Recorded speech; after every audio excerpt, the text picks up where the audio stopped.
Okay, good morning.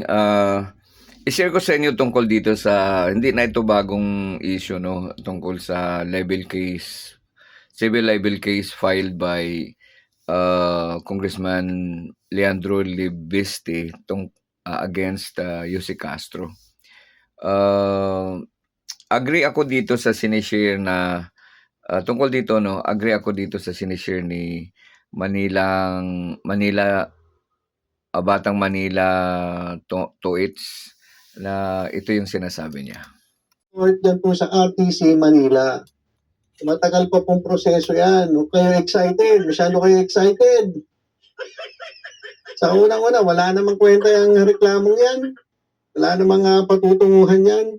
Kayang-kayang ibasura yan ni Yussi Claire Castro. Hindi lang para sa aking YouTube channel, kundi pagiging Palace Press Officer. Dahil tingnan natin, sino ba ang nasa likod kaya ng mga agenda nitong si Congressman Libiste sa pagsasampa ng kaso sa akin. At sino rin kayo nasa likod ng mga So, sa narinig natin, ang pagkakaintindi ko sa sinasabi niya, na ang layunin sa pagsampa sa kanya ng libel galing kay Libiste ay para matigil siya sa pagbablog niya diyan at matigil siya bilang tagapagtanggol ng Pangulo. Kasi tagapagtanggol sa communication. Kasi kung ano yung naririnig natin na balita na nakaka-harm or against the administration, si Yussi Castro ang napaka-epektibong magtanggol. Okay? Equipped with the intelligence, the witty, magaling magsalita na kaya niyang ibalik sa mga detractors ang anumang mga binabato. So nakikita ng mga anti-administration na itong si Yussi Castro ay napakagaling. So magaling mag-discuss, magharang kung ano ang totoo doon sa mga inakusa, anong mga kadahilanan. So dahil dyan sa galing niya, effective siyang tagapagtanggol sa communication part ng mga issue against na binabato sa administration. Maraming may gusto na mga against sa administration na matanggal siya.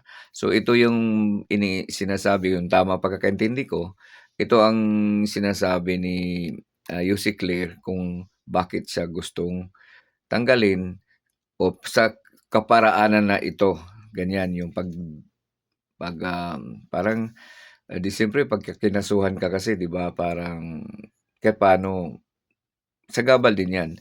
Pero since sa katayuan ni Yussi Castro, mukhang madali lang niya 'yan kaya sabi ni Batang Manila Toits ay walang kwentang kaso na kaya niyang labasan, na kayang ipagtanggol ni Yussi Castro. Pero yun nga, sinasabi ko, kung ang isang simpleng tao kakasuhan, ay malaking problema yan, di ba? Pero yun, Yussi Castro yan, malamang, parang, di nga dapat, kasi yung mga DDS daw kasi parang, masaya na meron daw summon na against Yussi Castro. So nilinaw na nga ni Batang Manila Toits na hindi pa summon 'yon. So doon sa Batangas, yung judge doon sinasabi niya since ang address ni Yussi Castro ay dito sa Manila, ang mag-issue sa kanya ng summon ay ang diyan sa Manila. So kung saan nakatira yung ano ba tawag diyan, yung inakusa, no? So doon yung nakakasakop na korte sa isyung ito. Generally, no? Generally ganun. Pero hindi laging ganyan, di ba? Kasi kung tingnan natin yung issue na yung against kay Diskaya, o di ba ang address ni Diskaya dito sa Pasig, pero saan siya nilitis? Sa Cebu. So may mga case to case basis ano. So pero generally kung saan yung address mo, doon dadalhin yung kaso mo. Okay, yan lang. Maraming salamat. So i-share ko lang yung rule, no? Kung nasaan yung inakusahan ay doon ang dadalhin ang kaso. Okay, so ito yung rule. So ang tanong ko kasi, in the Philippines, you are likely thinking of the law regarding venue in civil cases or specific criminal cases like libel or cyber libel. While in general rule for most crimes is that the case must be filed where the crime was committed. Ang salita doon ay locus criminis. The law allows filing based on the address of the parties in the following instances. So ito yung mga saan mapupunta. Number 1, civil cases or personal actions. So pagka civil case wala, personal actions.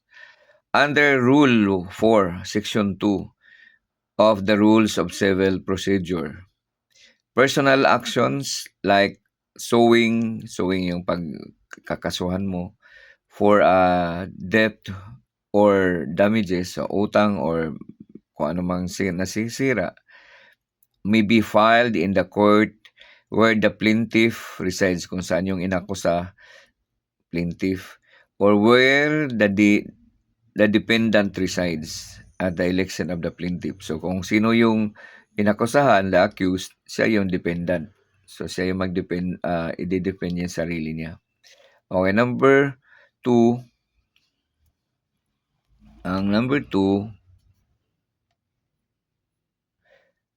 libel and cyber libel.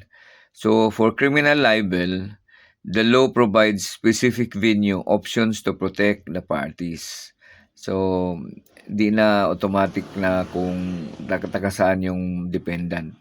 So libel and cyber libel, so private individual, the case can be filed in the regional trial court o RTC of the province or city where the offended party kung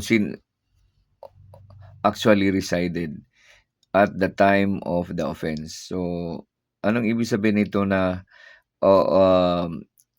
the case can be filed in the regional trial court of the province or city where the offended party. So offended party, siya yung nag-akusa.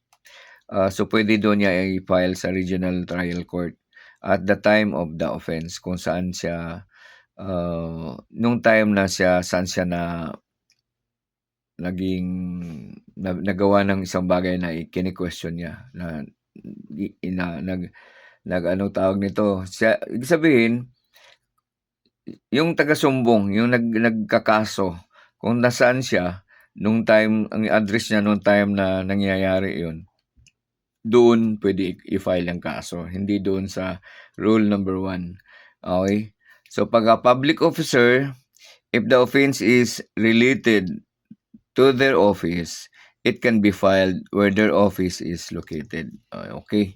So yan lang, sinishare ko lang sa inyo para may konti tayong kaalaman kung ano yung kailan doon dadalhin ang kaso mo, kung doon ba sa accused or doon ba sa na-offend or yun doon sa nagkakaso. Okay, so yun yung mga binanggit kong mga instances kung saan anong korte ang nakakasakop doon sa mga pangyayaring yun. Yun lang.